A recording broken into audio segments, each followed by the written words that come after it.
മാറ്റാം. ശ്രീ റോയ് മാത്യു, ഏതെങ്കിലും തരത്തിലുള്ള ഒരു വിമർശനം സംസ്ഥാന കോൺഗ്രസ് നേതാക്കളുടെ ഭാഗത്തുനിന്നുണ്ടായാൽ അത് ശശി തരൂർ മുഖവിലേക്ക് എടുക്കുന്നില്ല. അദ്ദേഹം അത് തിരുത്താൻ തയ്യാറല്ല. സ്വാഭാവികമായിട്ടും അദ്ദേഹം തിരുത്താൻ തയ്യാറല്ല. ഇതുമായിട്ട് ഈ പറഞ്ഞതുമായി മുന്നോട്ട് പോകുക തന്നെയാണെങ്കിൽ ഇതൊരു ജനാധിപത്യപരമായ ഒരു വിയോജിപ്പാണെന്ന് പറയുകയല്ലാതെ സംസ്ഥാന കോൺഗ്രസ് നേതാക്കളുടെ മുന്നിൽ തൽക്കാലം മറ്റു വഴികളൊന്നുമില്ല. അതാണോ ചിത്രം?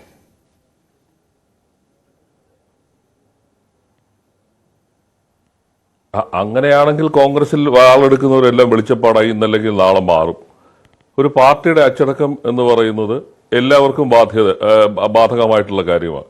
അത് ശശി തരൂരല്ല, ഇനി ആരായാലും അത് ഏതൊരു പാർട്ടിയിലാണെങ്കിലും ആ പാർട്ടിയുടെ അച്ചടക്കം എന്ന് പറയുന്നത് അതെല്ലാവരും അനുസരിക്കാൻ ബാധ്യസ്ഥരാണ്. കാരണം അദ്ദേഹം ഒരു സാധാരണ ഒരു 4 കോൺഗ്രസിന്റെ മെമ്പർ അല്ല. അദ്ദേഹം കോൺഗ്രസിന്റെ പരമോന്നത സമിതിയായ വർക്കിംഗ് കമ്മിറ്റിയുടെ അംഗമാണ്.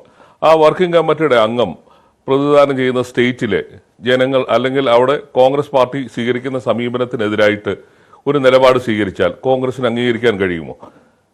ജനാധിപത്യ സ്വാതന്ത്ര്യം ഉണ്ടെന്നൊക്കെ നമുക്ക് സൗകര്യപൂർവ്വം പറയാം. പക്ഷേ ഒരു പാർട്ടി എന്നുള്ള നിലയിൽ അതിന് അംഗീകരിക്കാൻ കഴിയുമോ? അങ്ങനെയാണെങ്കിൽ നാളെ എല്ലാവരും ഈ തരത്തിൽ എൻ്റെ വ്യക്തിപരമായ അഭിപ്രായമാണെന്ന് പറഞ്ഞു കഴിഞ്ഞാൽ അത് കോൺഗ്രസിന് അംഗീകരിക്കാൻ കഴിയുമോ? അതിന്റെ സൂചനയാണ് MM ഹസൻ പറഞ്ഞത്.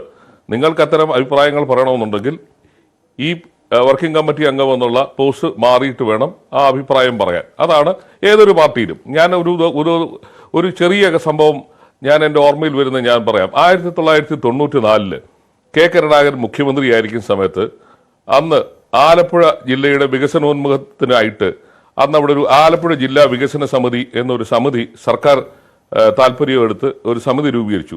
അതിന്റെ അധ്യക്ഷതയായിട്ട് ശ്രീമതി KR ഗൗരിയമ്മയാണ് അന്ന് സർക്കാർ നിയമിച്ചത്. പാർട്ടിയോട് ആലോചിക്കാതെ ആ പദവി സ്വീകരിച്ചു എന്നുള്ളതിന്റെ പേരിൽ പാർട്ടി നടപടിയെടുത്തു. ഗൗരിയമ്മയെ പുറത്താക്കാനുണ്ടായ രണ്ടാമത്തെ കാരണമായിട്ട് ചൂണ്ടിക്കാണിച്ചത് ഇതാണെന്ന് ഗൗരിയമ്മ തന്നെ ഗൗരിയമ്മയുടെ ആത്മകഥയിൽ എഴുതിയിട്ടുണ്ട്. അപ്പൊ ഇതൊക്കെയാണ് സാധാരണഗതിയിൽ ഒരു പാർട്ടിയിൽ നടക്കുന്ന പാർട്ടി അച്ചടക്കത്തിന്റെ ഭാഗമായിട്ടുള്ള സംഭവങ്ങൾ. ഒരു തെരഞ്ഞെടുപ്പ് വരാൻ ഇനിയും 15 മാസം മാത്രം ബാക്കി നിൽക്കുമ്പോൾ ഈ സംസ്ഥാനത്തെ KPCC നേതൃത്വം, കോൺഗ്രസ് നേതൃത്വം, പ്രതിപക്ഷം എല്ലാം തന്നെ സർക്കാരിന്റെ വീഴ്ചയായിട്ട് ചൂണ്ടിക്കാണിക്കുന്ന വ്യവസായ നയത്തിനെതിരായിട്ട് ഒരു നിലപാട് സ്വീകരിക്കാൻ എങ്ങനെയാണ് ഒരു കോൺഗ്രസിന്റെ വർക്കിംഗ് കമ്മിറ്റി അംഗത്തിന് ധൈര്യം ഉണ്ടാകുന്നത്? അതിന്റെ പിന്നിലെ ജനാധിപത്യം എന്താണെന്ന് സാധാരണ കോൺഗ്രസ്സുകാരോടൊന്ന് പറഞ്ഞ് മനസ്സിലാക്കണ്ടേ? ഒരു കാരണവശാലും ഒരു പാർട്ടിയിലെയും ഒരു നേതാവിനെയും ആ തരത്തിൽ അംഗീകരിക്കാൻ ആരും ബാധ്യസ്ഥരാവത്തില്ല. കാരണം അതാണ് ഒരു പാർട്ടിയുടെ ചട്ടക്കൂട് എന്ന് പറയുന്നത്. ഒരു പാർട്ടിയുടെ ചട്ടക്കൂട് വളയമില്ലാതെ ചാടാൻ തുടങ്ങിക്കഴിഞ്ഞാൽ ഏതെങ്കിലും പാർട്ടിക്ക് സർവൈവ് ചെയ്യാൻ പറ്റുമോ? പറ്റത്തില്ല. അപ്പൊ അതാണ് ഒരു യാഥാർത്ഥ്യം. അപ്പൊ ശശി തരൂര് ഈ പറഞ്ഞത് എന്തുകൊണ്ടാണ് കോൺഗ്രസ്സുകാർ എതിർക്കുന്നത്? കോൺഗ്രസിന്റെ നേതൃത്വം ഇപ്പൊ ഏതാണ്? ആദ്യം പറഞ്ഞത് VD സതീശൻ, അത് കഴിഞ്ഞ് K മുരളീധരൻ, അത് കഴിഞ്ഞ് KC വേണുഗോപാൽ, അത് കഴിഞ്ഞ് MM ഹസൻ, ഇന്നിപ്പം പേര് പറയാതെ KPCC അധ്യക്ഷനും ആ നിലപാടിനോട് വിയോജിച്ചിട്ടുണ്ട്. അതാണ് ഒരു പാർട്ടിയുടെ നയം. ഈ കഴിഞ്ഞ ദിവസം ജയറാം രമേശും അത് ആ തരത്തിലാണ് പറഞ്ഞത്. അഖിലേന്ത്യാ വക്താവ് പറഞ്ഞതും അത് തന്നെയാണ്. അപ്പൊ അതാണ് ഒരു പാർട്ടിയുടെ നയത്തിനെതിരായിട്ട് ഏത് കൂടിയ ആളായാലും പറഞ്ഞാൽ ആ പാർട്ടിക്കകത്ത് നടപടിയുണ്ട്. അത് സ്വാഭാവികമായ ഒരു നടപടിയാണ്, ഇല്ലേ? 1991 എന്തിനാണ് നരസിംഹറാവു അർജുൻ സിംഗിനെ പുറത്താക്കിയത്? ഇത് തന്നെ പാർട്ടി നയത്തിനെതിരായിട്ട് സംസാരിക്കാൻ തുടങ്ങിയപ്പോഴാണ്.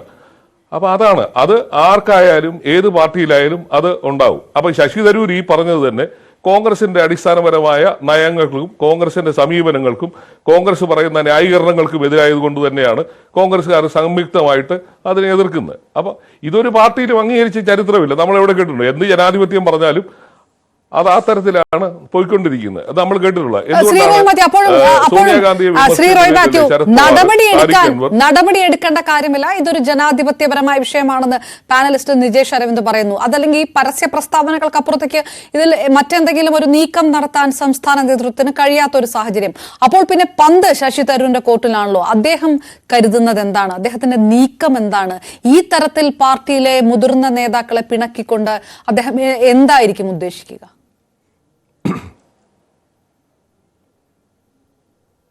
അല്ല, അത് ശശി തരൂരാണ് ആ കാര്യം തീരുമാനിക്കേണ്ടത്. അത് ഞാൻ പറഞ്ഞത്, കോൺഗ്രസ് പോലെ ഒരു പാർട്ടിക്ക്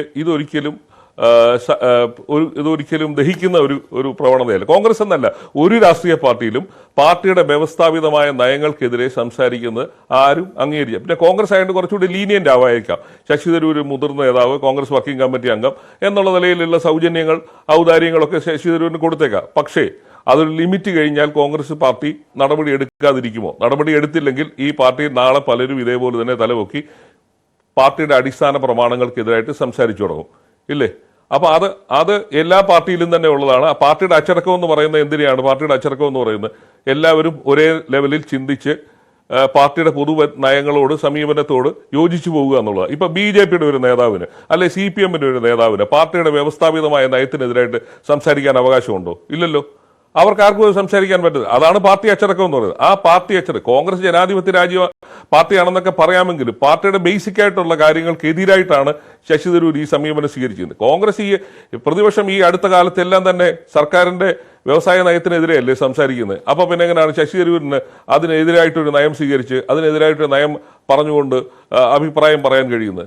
ശശി തരൂർ ആയതുകൊണ്ടാണ്. വേറൊരു ആണെങ്കിൽ ആ ഇഷ്യൂ വരുന്നില്ല. അദ്ദേഹത്തിന്റെ സ്വതന്ത്ര അഭിപ്രായം എന്ന് പറഞ്ഞ് മാറാൻ പറ്റൂ. പക്ഷേ ശശി തരൂർ ഈ പാർട്ടിയുടെ CWC മെമ്പർ ആയതുകൊണ്ട് തന്നെയാണ് നമ്മളൊക്കെ ഈ വിഷയം ചർച്ച ചെയ്യേണ്ടത് തന്നെ വരുന്നത്. ശശി തരൂരിന്റെ ആ ഒരു സാധ്യതയുണ്ട്. ശശി തരൂർ ലോകം മുഴുവൻ അറിയപ്പെടുന്ന ഒരു പ്രഭാഷകൻ, എഴുത്തുകാരൻ എന്നൊക്കെയുള്ള നിലയിൽ അദ്ദേഹത്തിന്റെ ഔന്നത്യമാണ് കോൺഗ്രസ് പാർട്ടി ഉപയോഗിച്ചതും. ശശി തരൂർ അത് തന്നെയാണ് ഈ പാർട്ടിയിലേക്ക് വന്ന അദ്ദേഹത്തിന്റെ ബാർഗൈനിങ് പവറായിട്ട് ഉപയോഗിച്ചു. അല്ല ശശി തരൂർ സൗജന്യ സേവനത്തിനോ ചാരിറ്റി സർവീസിനോ ഒന്നും വന്ന ആളല്ലോ. ശശി തരൂർ ഈ പാർട്ടിയിൽ വന്ന് ശശി തരൂർ അദ്ദേഹത്തിന് നേടാൻ കഴിയുന്ന നേട്ടങ്ങൾ കൈവരിക്കുക എന്നുള്ള ഉദ്ദേശത്തിൽ തന്നെയാണ് വന്നത്. അതുകൊണ്ട് തന്നെയാണ് അതിനെ ആ ലെവലിൽ തന്നെ കണ്ടാൽ മതി. അപ്പോൾ അങ്ങനെ വന്ന ഒരാൾ ഈ പാർട്ടിയെ കൊണ്ട് കഴിഞ്ഞ 4 തെരഞ്ഞെടുപ്പിൽ പാർട്ടിയുടെ സ്ഥാനാർത്ഥിയായിട്ട് നിന്നു, മത്സരിച്ചു, മന്ത്രിയായി, കോൺഗ്രസ് വർക്കിംഗ് കമ്മിറ്റിയിൽ വരെ എത്തി നിൽക്കുന്ന ഒരാളിന് അത്രമേൽ കോൺഗ്രസ് സൗജന്യങ്ങൾ അനുവദിച്ചിട്ടുണ്ടോ? പാർട്ടി നയത്തിനെതിരായി സംസാരിക്കാനുള്ള സൗജന്യങ്ങൾ കൊടുത്തിട്ടുണ്ടോ? ഉണ്ടെങ്കിൽ Congress is well and good. അങ്ങനെയാണെങ്കിൽ ആർക്കും നാളെ എല്ലാവർക്കും ഈ സൗജന്യം അനുവദിക്കുമെന്നുള്ള ന്യായമായ ചോദ്യം വരും. ഇപ്പൊ KPCC പ്രസിഡന്റിനെതിരെ ഇവിടെ തന്നെ പലതവണ KPCC പ്രസ്താവന തിരുത്തേണ്ടി വന്നില്ലേ? BJPക്ക് അനുകൂലമായി സംസാരിച്ചു, RSSന് അനുകൂലമായി സംസാരിച്ചു എന്നൊക്കെ പറഞ്ഞ് അദ്ദേഹത്തെ തിരുത്തിച്ചിട്ടില്ലേ? എന്തുകൊണ്ടാണത്? പാർട്ടിയുടെ പ്രഖ്യാപിത നയത്തിനെതിരായതുകൊണ്ടാണ്. അപ്പൊ ശശി തരൂരിന് ആ സൗജന്യം അനുവദിക്കുമെന്ന് ഞാൻ കരുതുന്നില്ല. പിന്നെ ശശി തരൂർ ഈ പറഞ്ഞത് തന്നെ ഒന്നും സാധാരണ കോൺഗ്രസ്സുകാർക്ക് ദഹിക്കുന്ന കാര്യങ്ങളുമല്ല. അതുകൊണ്ട് തന്നെയാണ് ഇത്രമേൽ വിമർശനം ഉണ്ടാകുന്നത്. ശശി തരൂരിന്റെ എന്താ പറയുക, അന്താരാഷ്ട്ര ലെവലിലുള്ള ഇതെല്ലാം തന്നെ നല്ല കാര്യം. പക്ഷേ ശശി തരൂർ ഈ കോൺഗ്രസ് എന്ന് പറയുന്ന ഒരു പാർട്ടിക്കകത്ത് നിൽക്കുമ്പോൾ അതൊക്കെ അനുസരിക്കാൻ ഒരു ബാധ്യസ്ഥനാണ്. അതുണ്ടാവുന്നില്ല എന്നുള്ളതാണ് അടിസ്ഥാന പ്രശ്നം. യെസ്, ഓക്കെ, ഞാൻ തിരികെത്താം. ശ്രീ